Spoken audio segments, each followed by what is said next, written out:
Revelation chapter 14. Revelation chapter 14. About ready for verse 8 or so.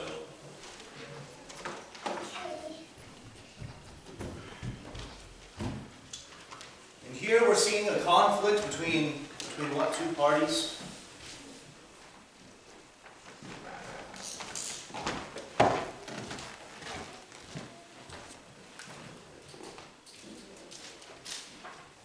So on one side you have the beasts, and then you have those who are marked what?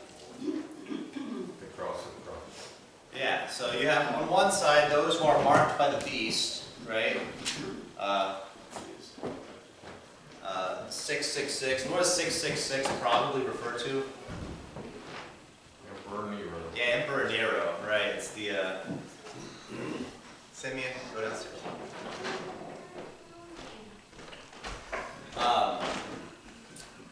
Exciting weekend with grandparents moving in. Alright, so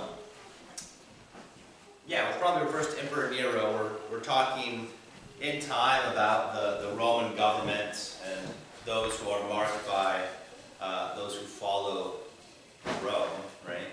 And then on the other hand, as Dave said, we have those who are marked by Christ, right? Upon their forehead and upon their hand.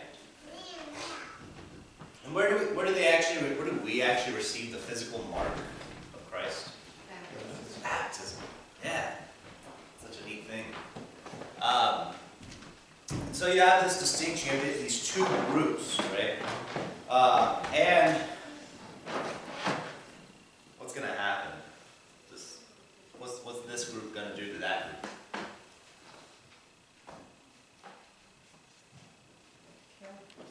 Yeah, persecute and kill. Yeah, persecute and kill. Exactly. So let's go into this a little bit. We'll keep talking about that a little bit more here. So in verse 6 and 7 we read last week, "Then I saw another angel flying directly overhead with an eternal gospel to proclaim to those who dwell on earth, to every nation and tribe and language and people. And he said with a loud voice, 'Fear God and give him glory, because the hour of his judgment has come, and worship him who made heaven and earth, the sea and the springs of water.'" And then what's kind of interesting about that verse? Who does that get attributed to? In the late 1500s and the 1600s. Martin Luther. Yeah, the church starts saying, "Oh, that's Martin Luther," right? The one who came proclaiming the eternal gospel and proclaiming "Fear God and give him glory," right? But really, we could say that refers to who? We can say it actually refers to Luther, but we can also say,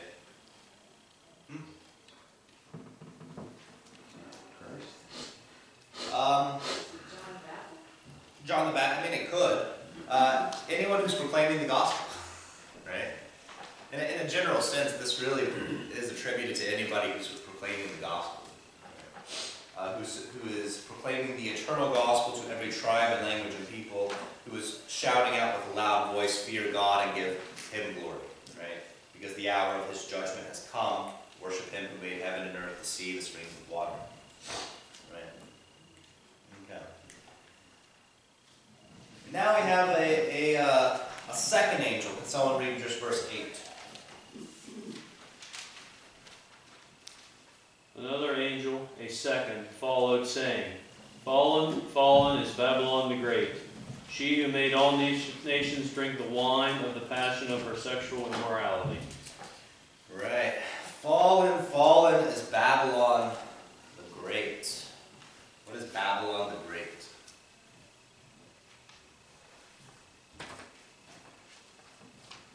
Guesses? There's actually multiple answers.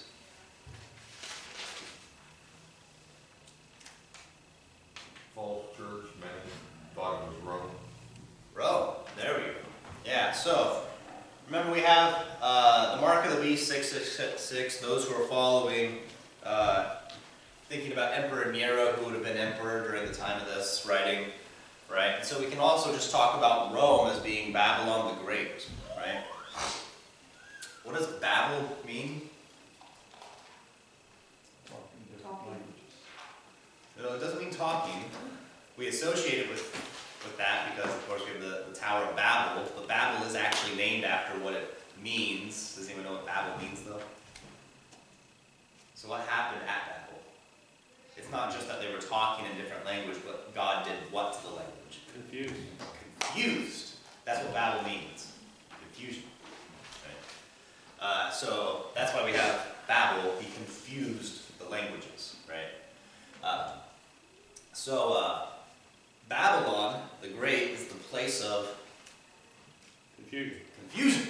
Yeah, it's the place of confusion, right? And not only is it a place of confusion, but we're told here by the second angel that it's also a place of what other two things? There's kind of three things. Drunkenness. Drunkenness, Sexual immorality. sexual immorality, right? And passion. Not a good type of passion, right? There are good passions and bad passions. So drunkenness and sexual immorality and confusion, right? That's Babylon the Great. And looking back, Rome was this place. It was a place of great confusion, sinfulness, drunkenness, sexual immorality. And they had their whole religious scheme based around these things, right? That this is what pagan worship involved. Right? One great example of this is the god Pan. Have you ever heard of Pan? So Pan was the satyr god that was out in the wilderness. And this is actually where we get the term panic. So panic. And if somebody's panicking, it's not going well, right? They're not acting rationally, they're acting very irrationally and very sporadic. And so what they would do is you would have these panics where you'd have people go out to the wilderness, drink a lot, and then it would kind of devolve into an orgy. Right? That was the worship of Pan. That was the most brazen of it, but even in the temples, you had cultic prostitution, you had everything was sacrificed to these gods. It was all built around drunkenness and sexual immorality. It was very, very deep in pagan worship. Right? Even in their entertainment, you see this kind of drunken passion and sexual immorality. The big one, of course, we know about is the Colosseum, where there are all sorts of interesting things that went on there. Even in the plays, in the theater, there was all sorts of horrible things that went on even in the theaters, right? Because the theaters themselves, it wasn't quite as we view it today, although there is some interesting similarities.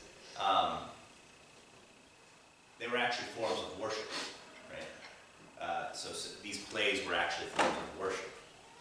Right? And so, so you have fallen is Babylon the Great, she who makes all nations drink the wine of passion for sexual immorality. Right? So not only is it a place of confusion and sexual immorality and drunkenness, but what does Babylon the Great make all the other nations do? The same thing. The same thing. Yeah, the same thing. And this was Rome. This was Rome, right? Especially when Revelation was being written and a little bit after this, especially towards the Christians, because the Christians did not do what? Worship Caesar as Lord. They didn't worship Caesar, right? But then just as we talk about, the plays were a form of pagan worship, even where you got your meat was a form of pagan worship, everywhere you participate in society, you're participating in pagan worship. So what do you think the Christians did? Yeah, they didn't participate in society, right? It wasn't like you're lesser than us. They still reached out. They still talked to people and tried to gather people into the church. We see this in Paul's letters, right? But they didn't participate in the worship of pagan society, right? Which meant, de facto, they weren't doing a lot of things in society just because it was revolving around worship, right, of these pagan gods. Do you think Babylon the Great only refers to Rome, though? No. Right? Babylon the Great, we see even earlier with Babylon itself, Assyria.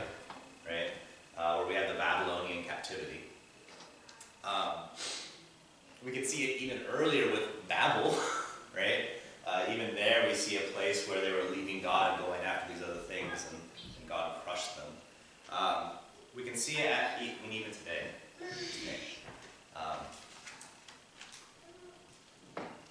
With our culture and our society, a lot more things are revolving around, we wouldn't necessarily call it full-on pagan worship, but I mean, we can see the being drunk on the passions of sexual immorality, right?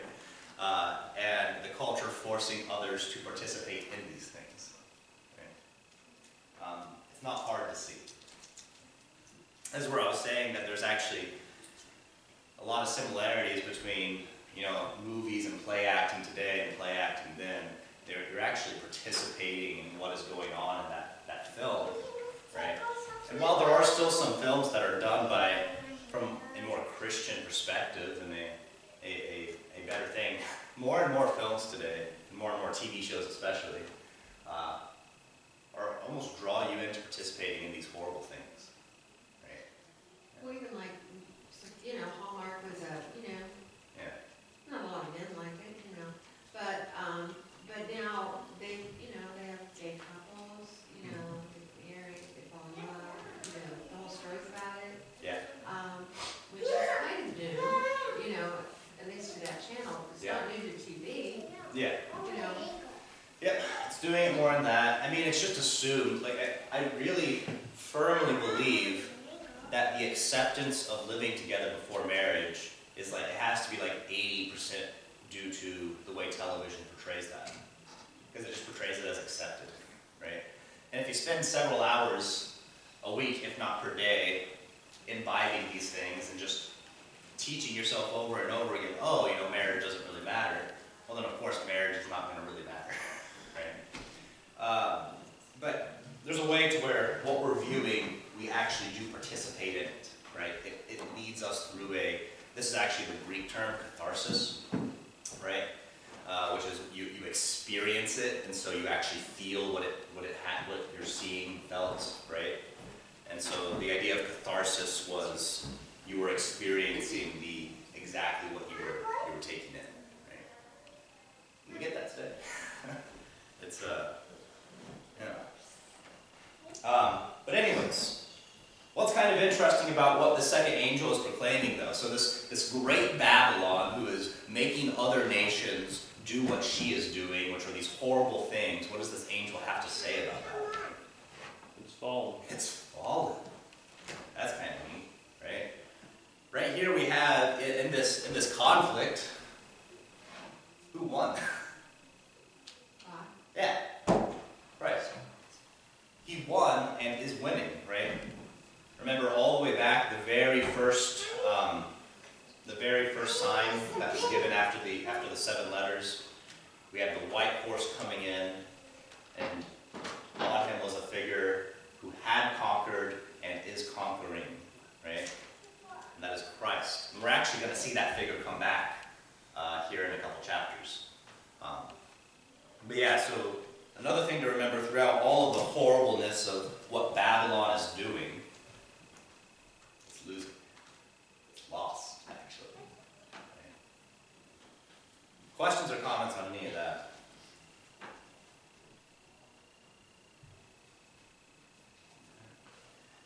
Go on a little bit further here. Someone read 9 through 11. And another angel, a third, followed them, saying with a loud voice, if anyone worships the beast and its image, and receives a mark on his forehead or on his hand, he also will drink the wine of God's wrath, poured full strength into the cup of his anger, and he will be tormented with fire and sulfur in the presence of the holy angels and in the presence of the Lamb. And the smoke of their torment goes up forever and ever, and they have no rest, day or night.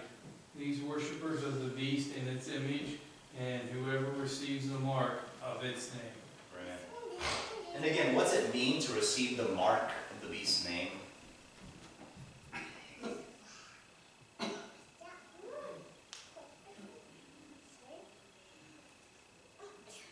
To not believe in Christ.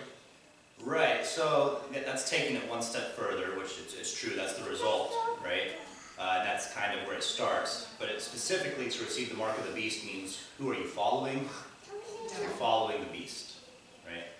You're following his teachings, his ways, right? Which also means, what goes along with that is you're not believing in Christ, right? And you're not following his ways. Yeah.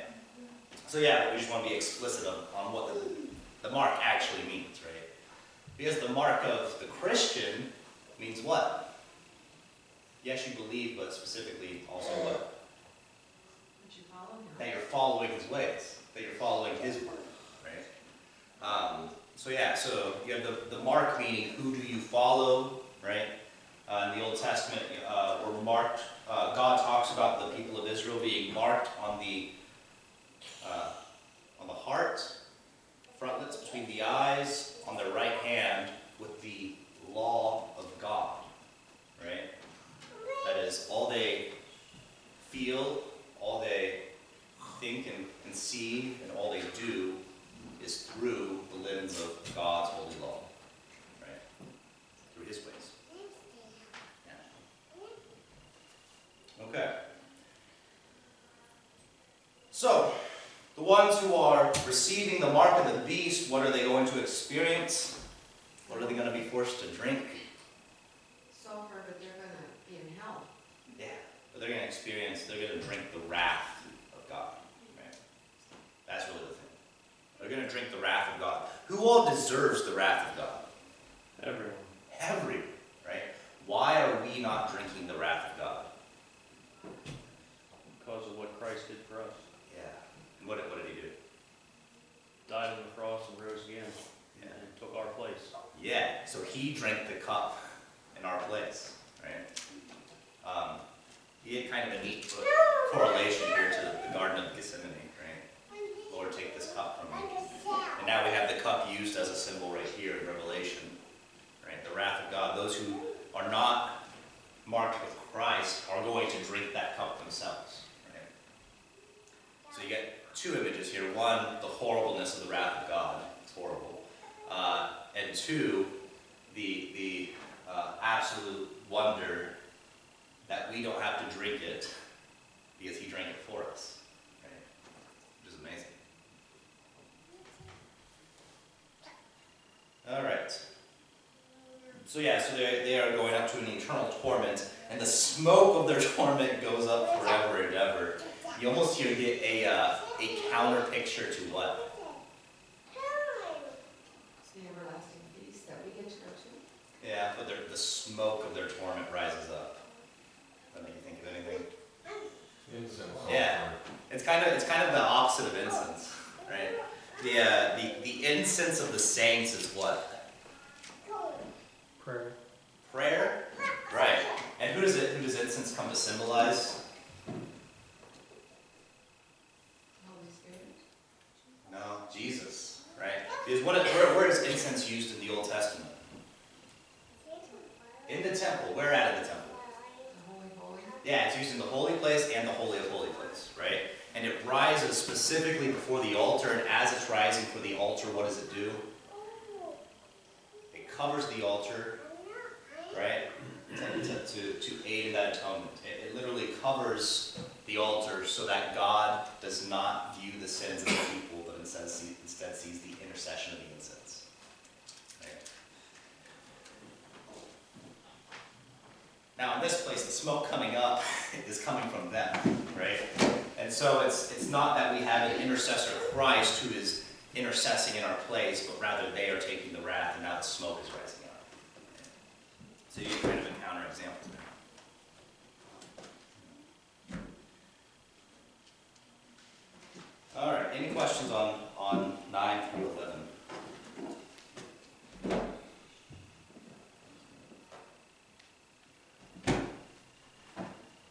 All right. 12, here is a call for endurance of the saints, those who keep the commandments of God and their faith in Jesus. And I heard a voice from heaven saying, write this: Blessed are the dead who die in the Lord from now on. Blessed indeed, says the Spirit, that they may rest from their labors, for their deeds follow them. It's actually a lot in here. One is, what are they calling for? While this conflict between Satan and his followers and Christ and his followers, what is there a call for among the Christians? Endurance. Huh? Endurance to keep the faith. Endurance. Yeah. Some people refer to themselves as overcomers. Overcomers. Overcomers. They endure. They endure. Yeah. Endurance, right? Those who keep the commandments of God and their faith in Jesus, right? Those who are marked and remain marked, right? Now, of course, in order to have endurance, I've been talking about this a lot lately. In order to have endurance, what do you have to do? Train. You have to train. Right? No one's going to expect you to be able to endure a marathon if you've never even ran a mile, right? It's kind of ridiculous.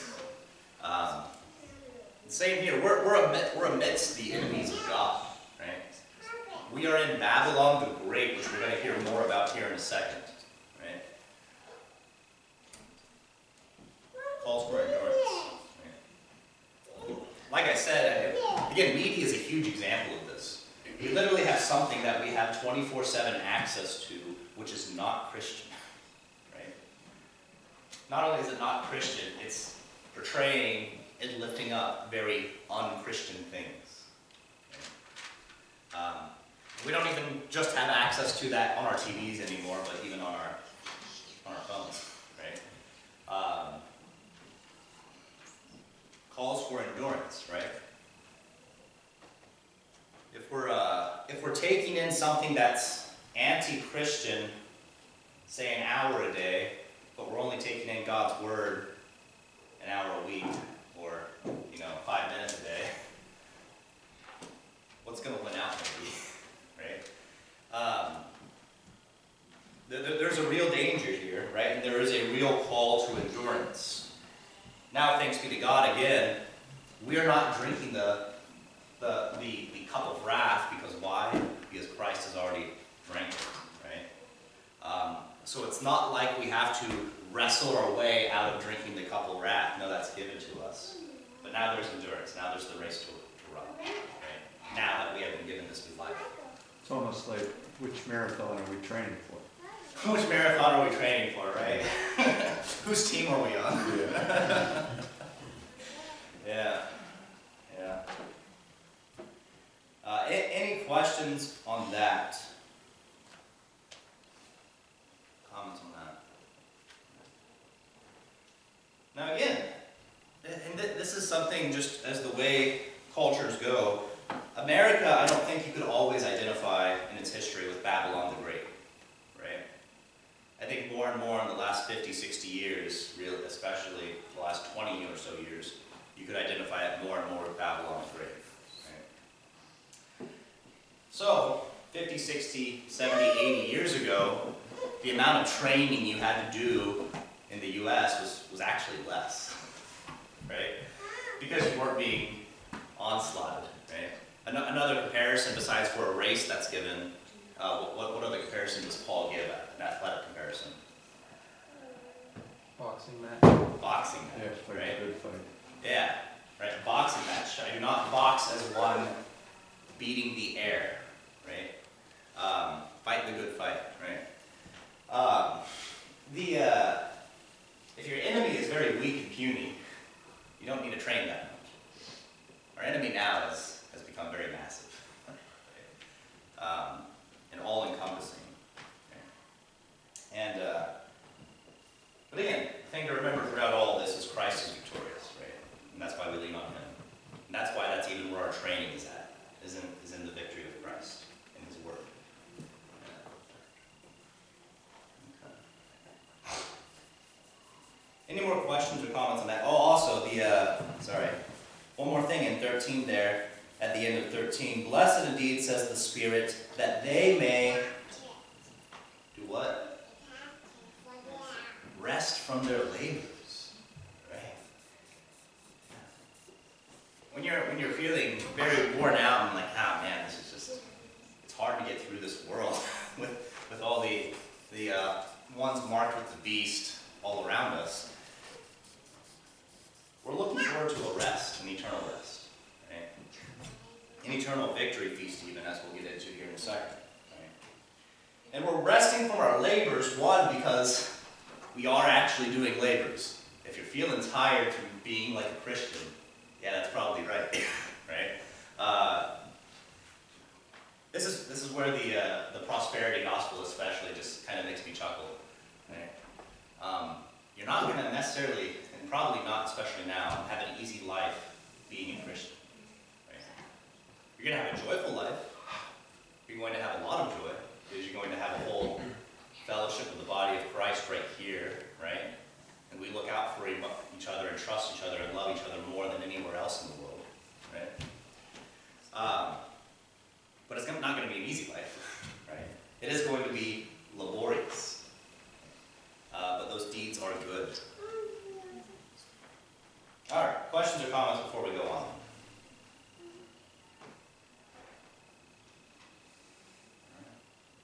Can someone read verses, let's do 14 through 16. Then I looked, and behold, a white cloud, and seated on the cloud, one like a son of man, with a golden crown on his head, and a sharp sickle in his hand.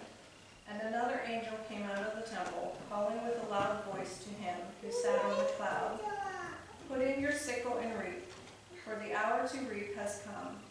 So the harvest of the earth is fully ripe." So he who sat on the cloud swung his sickle across the earth, and the earth was reaped. So first we have the cloud. What does that make? Does that make you think of anything?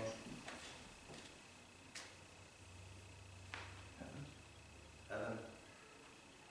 Maybe. The transfiguration. Transfiguration. Yeah. That's definitely related to what I'm thinking about. The Exodus, The Exodus. What happened in the Exodus? they were protected from the sun with a cloud through the day. Right, and they were even led, right, by the cloud, right, the pillar of cloud. And then the cloud did what when they were in the wilderness? Descended upon the tabernacle. And then the cloud also, whenever Moses went up on the mountain, the cloud descended upon the mountain. Right? The cloud is the presence of God throughout the Old Testament, right?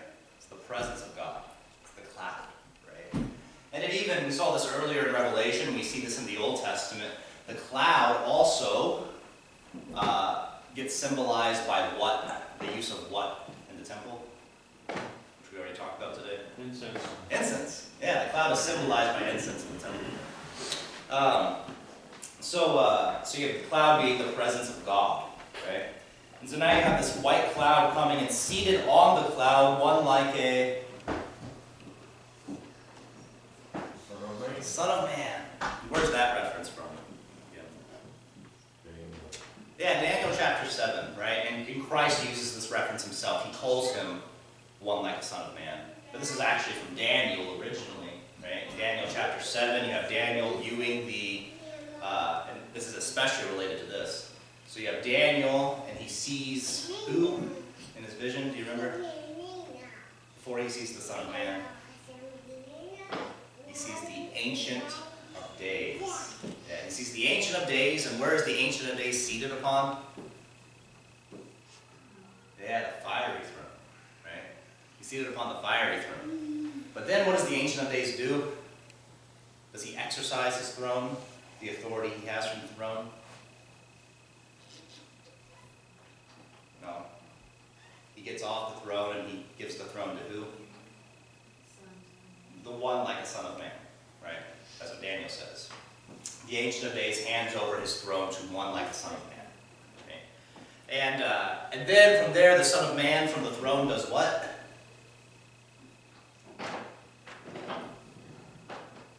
He exercises the authority, which means he does what to the nations? Judges them. He judges the nations from the throne. And here we have the white cloud and one like the Son of Man with a golden crown on his head and a sharp sickle in his hand. And he's about to do what? Reap. Reap. Right. Now, reaping is very, very related to judging. In the Old Testament, where do you get images of God reaping? In what context is he reaping?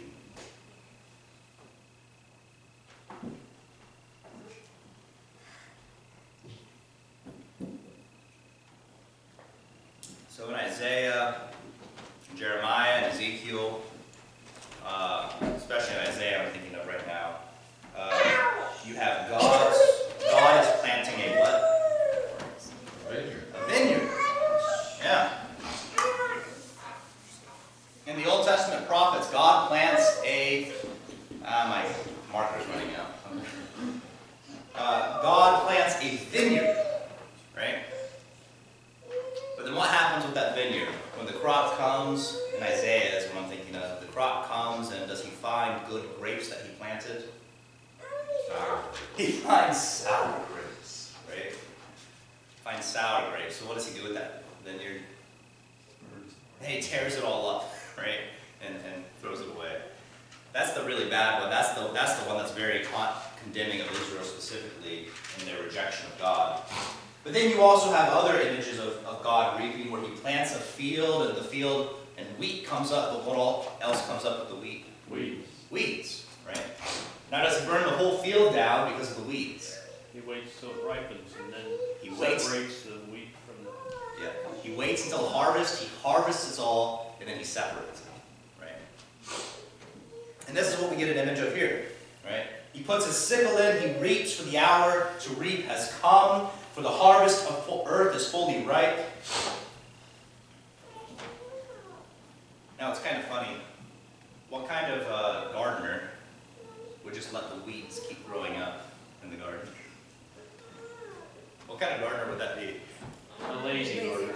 A lazy one, right? So there's two options we could have here. He's either very lazy, or he's very, in terms of God, we would say he's not lazy, he's patient. Right? Because in the field we're talking about, right, the weeds might not always be weeds, right? The weeds might actually turn into crop. And so God, as the reaper, is patient. Right? He doesn't burn down everything and just say, okay, we're done. He's waiting for the fullness of the year. Right?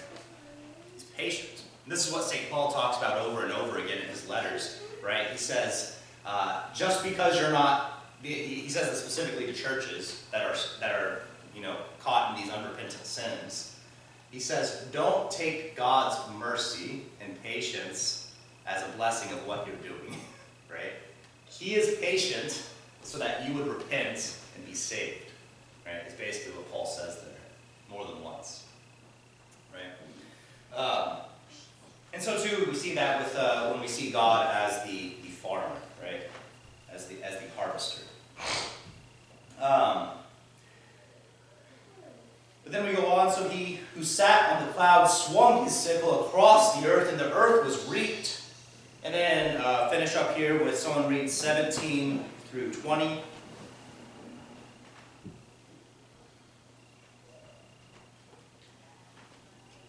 Then another angel came out of the temple in heaven, and he too had a sharp sickle.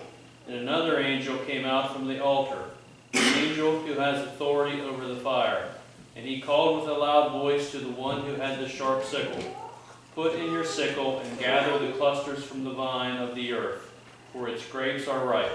So the angel swung his sickle across the earth and gathered the grape harvest of the earth and threw it into the great winepress of the wrath of God.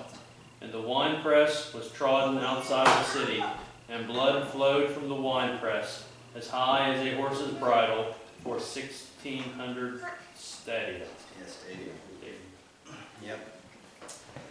So, one stadia was about 185 meters or so. Right. So, long. That's a long. That's a lot.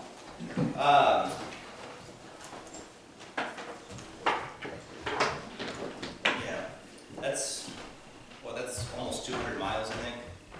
So, yeah, about 200 miles. So what image do we get here? How does the winepress work?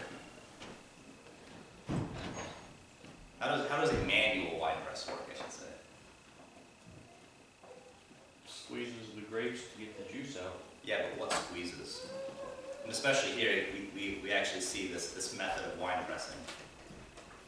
Feet? The feet of the vine dresser, right? That's what presses out the grapes, right? And then suddenly we get this switch right at the end to not, it doesn't say grape juice is flowing. This is the wrath of God acting out on who? On those with the mark of the beast, right? On those who have accepted Satan and his ways instead of Christ and his ways. Or those who have accepted Babylon the Great instead of Christ. Who follow Babylon instead of follow Christ. So we have this great wine press of God's wrath. It's a very vivid image. We'll leave with that lovely image today.